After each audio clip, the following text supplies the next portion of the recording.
అనంటే సురేఖ అక్కని చూస్తుంటే ఈరోజు నిజంగా జాలి బాధ. ఆమె సాఫ్ట్గా ఉంటుంది, సింపుల్ సిటీగా ఉంటుంది, తను ఏ ఇష్యూలలో అనవసరంగా ఎవరి ఇష్యూలలో తల దూర్చదు. కానీ ఈరోజు బిడ్డ ఇష్యూనే తనకి ఈరోజు సంజాయిషి చెప్పుకోవాల్సినటువంటి పరిస్థితి వస్తుందని మేము ఊహించుకోలేదు. ఈరోజు ప్రెస్ మీట్లో కూర్చోవాలంటే కూడా నిన్న నుంచి పదే పదే ఆలోచిస్తున్నాం మేము. సురేఖ అక్క కూతురు గురించి మేము మాట్లాడాల్సి వస్తుందని. కానీ సురేఖ అక్క కూతురికి ఈరోజు కాంగ్రెస్ పార్టీలో సభ్యత్వం ఉన్నదా అని నేను అడుగుతున్నా. సురేఖ అక్క పేరు పెట్టుకొని ఈరోజు మాట్లాడుతున్నటువంటి సుష్మితమ్మ, అసలు నువ్వు ఏడుంటావో తెలియదు. 15 రోజులు ఇండియాలో ఉంటే 15 రోజులు ఫారెన్లో ఉంటావు. మరి ఇదే పరకాలలో నేను పోటీ చేస్తా, నువ్వు ఇండిపెండెంట్గా నేను పోటీ చేస్తా అంటున్నటువంటి సుష్మితకు అడుగుతున్నా, పార్టీ టికెట్ ఎందుకు నీకు? ఇండిపెండెంట్గా పోటీ చేయి. ఇప్పటి నుంచే పని చేయడం పోయి ఏమైంది? ఇండిపెండెంట్గా ఎవరైనా పోటీ చేయొచ్చు, పార్టీ టికెట్ ఇవ్వాలనేది ఏమీ లేదు. ఒక ఇంట్లో 3 స్థానాలు 4 స్థానాలు ఎవరికి కూడా దక్కుతాయని ఎక్స్పెక్ట్ చెయ్యొద్దు. ఆ రోజు రేవంత్ అన్న ఇంటికి వచ్చిండు, రేవంత్ అన్న మాట్లాడిపోయిండు అంటే ఆఫ్ కోర్స్ మాట్లాడిండు. ఈరోజు కొండా సురేఖ అక్క ఒక బీసీ బిడ్డగా క్యాబినెట్లో ఉంది. ఏమన్నా సమస్యలు ఉంటే ఇంటికి పోయే స్వేచ్ఛ ఉంది. ఇది కేసీఆర్ పరిపాలన కాదు. ఇంటికో లేకపోతే 1 కిలోమీటర్ దూరం గేట్లు వేసేసి ఇంటికి రానియకుండా చేసేటటువంటి వ్యవస్థ ఈరోజు మన ప్రజాపాలనలో లేదు.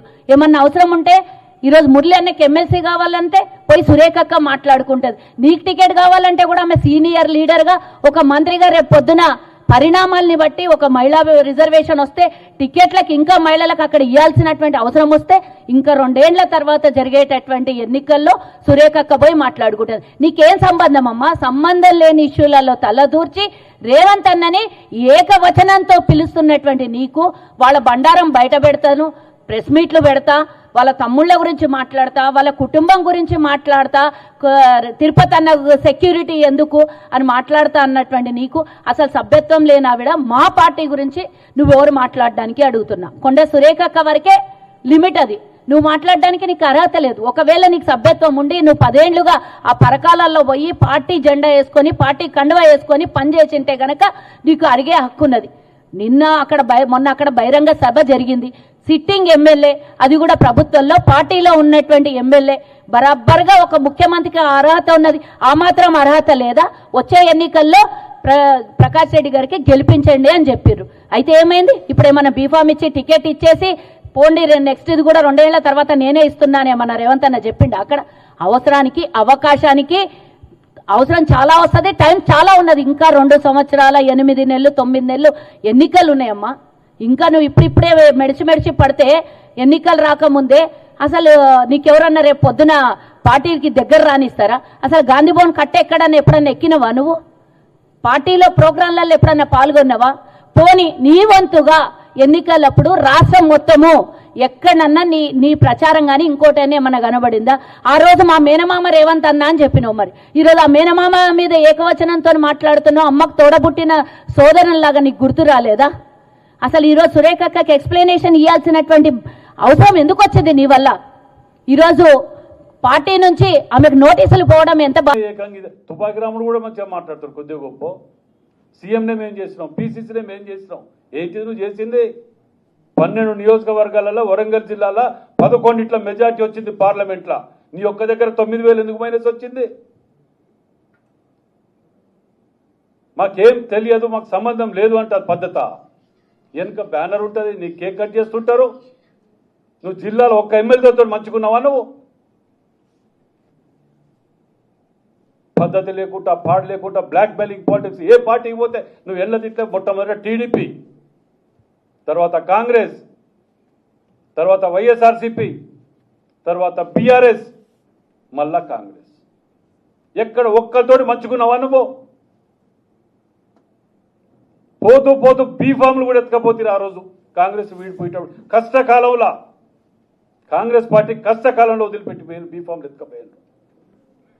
నోటికి ఏది వస్తుంది మాట్లాడుకుంటూ వదిలిపెడుతుంటే మాలాంటి కష్టపడి 54 కేసులు పొద్దుగా లేస్తే సంసారం సగం కోట్ల చేస్తారా మేము. అయినా మీకు మంత్రి పదవులు ఇచ్చేస్తే మీరు ఇచ్చే గౌరవం ఇదా? సంబంధం లేదని ఒక మాట అంటే అయిపోతుందా? అధిష్టానం కూడా ఉంటే ఉన్నది, ఏది పోతే పోయింది. కానీ ఇలాంటి వాటిని క్షమించుకుంటూ పోతే మాత్రం మాకు కూడా ఓపికలు అన్నిటి పోతుంటాయి. మాకు కూడా ఇది లేకుండా పోతున్నది. ప్రజలకు విశ్వాసం కోల్పోయే పరిస్థితులు వస్తున్నాయి. దీని అడ్వాంటేజ్ తీసుకొని బీఆర్ఎస్ దొంగలు ఇటు పెట్టుకొని ఆడనో బీజేపీ వాడో క్యాన్సిల్ చేస్తాడు టూరు సీఎం గారిది పర్మిషన్ ఇవ్వమని. వీడో ఏం చేస్తాడు ఇక్కడ కూర్చొని ఇక్కడ మొత్తం అత్యవసరంగా అధిష్టానం ఏదో జరిగిపోతుంది కాబట్టి వెనకకు పిలిచాడు వీడంట అంటాడు. అసలే దొంగల ముఠ ఇది. పొద్దుగా లేస్తే దోసుక తిని ఇది చేసుకొని మనం ఇది చేస్తుంటేనే ప్రజలు నమ్ముకుంటే మనకు పట్టం కట్టారు. పోనీ నువ్వు చెప్పిన 200 కోట్లు అన్నావు అట పేపర్లు వచ్చిందట. ఇదా మీ సంస్కృతి? చెప్పు, ఎక్కడో చూపి ప్రూవ్ చేయి. ఇంకా ప్రెస్ మీట్ కౌంటర్లు పెడితే రోడ్డు మీదకి వచ్చి మాట్లాడతా, ఇవి తీస్తా అవి ఏంటిది? రమ్మని అడుగుతున్నాం కదా. ఏదో గాడుపుల బాణాలేసి పార్టీని అవమానపరచడానికి దీని వెనుక ఎవరికి 2 తీర్ల కుట్రాలు ఉన్నాయి. ఒకటి బీజేపీయో బీఆర్ఎస్ ఇంకెవరో పార్టీ ఉంటుంది దీని వెనుక. లేదంటవా వితిన్ల పార్టీలనే కొన్ని గుంటనక్కలనే 1-2 ఆ గుంటనక్కలు ఎన్నుకుంటే అనేది దుకాణం నడిపించాలి. మీ యొక్క స్వార్థ రాజకీయాల గురించి మాలాంటి వాళ్ళని బదనాం చేసి ఇట్లా అవమానపరుచుకుంటూ రక్తం దాగుతా కాంగ్రెస్ కార్యకర్తలది మీరు ఎక్కడ పోయినా పర్లే మా పదవులు ముఖ్యం అనుకుంటే మాత్రం దయచేసి పార్టీలకు వెళ్ళి బహిష్కరించే ముందుకే వెళ్ళిపోండి. మేము అధిష్టానాన్ని కానివ్వండి ఇంకా వేరే ఏది కానివ్వండి మేము రిక్వెస్ట్ చేసి అడుగుతున్నాం.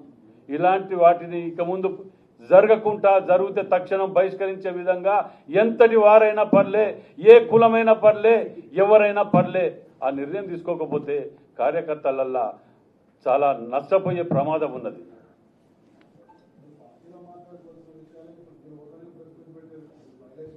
ఇది మేము మాట్లాడేది దేనికి అధిష్టానాన్ని కూడా చెప్తున్నాం. మేము దీని మీద ఆల్రెడీ చెప్తున్నా వాటికి కూడా. ఎందుకంటే ఇదివరకు 3 సార్లు పీసీసీకి పోయి ఇచ్చినాం కదా, మీరు చూడలేదా? మీ అందరి సమక్షంలో ఇచ్చినాం కదా. పెద్ద మనసుతోటి క్షమించి వదిలిపెట్టి 1, 2 అని 100 ఉంటే ఇచ్చేయటానికి ఇంకెన్నిసార్లు క్షమించాలి? ప్రతి మాటకి ఇదేనా? దానికి లిమిట్ ఉంటుంది, పద్ధతి ఉంటుంది. అది కూడా చెప్పినాం. అప్పుడు కూడా మేము స్పందించినాం. మీరు విన్నారో లేదో కానీ మేము అప్పుడు కూడా స్పందించినాం. మేము వ్యతిరేకంగా పోయి రోడ్డు మీద కూర్చొని మాట్లాడినాం. అక్కడ మునుగోడుకి బై ఎలక్షన్లో కూడా పోయి లొల్లి పెట్టుకొని వచ్చిన వాడ. ఇట్లాంటి వాళ్ళని ఉంచొద్దని ఎవరే కానీ నేను అదే మళ్ళీ చెప్తున్నా. ఎవరు ఖండించరు ఎవరు లేదు అనేది నాకు కడుపు కాలేదు, నేను ఖండిస్తానా? తప్ప చెప్పండి మరి. అది కూడా తప్పంటే ఎట్లా? మీరు గుర్తుపెట్టుకోండి, కొండ సురేఖ ఒక్కరనే కాదు ఎవరైనా అని చెప్తున్నాం. ఇప్పుడు నేను కొండ సురేఖ అంటే మీరు ఏంటోడు ఆడ బీసీ కాబట్టి అంటగా ఈ దుకాణం మాకు ఆ దుకాణం వద్దు నాయన, మాకు మేము మంచిగానండి. మళ్ళీ చెప్తాను, దయచేసి ఒక్క నిమిషం వినండి. మేము మొదటి రాజగోపాల్ రెడ్డి గారు కూడా చెప్పినాం. ఎవరే కానీ అంటున్నాం మేము. మళ్ళీ మీరు ఒకటే పేరు పెట్టుకొని అనకండి ఇట్లా అన్న. నేను మాట్లాడుతాను. భువనగిరిలో వీళ్ళు ఖండించారు కదా, అన్ని టీవీలలో వచ్చారు. ఈరోజు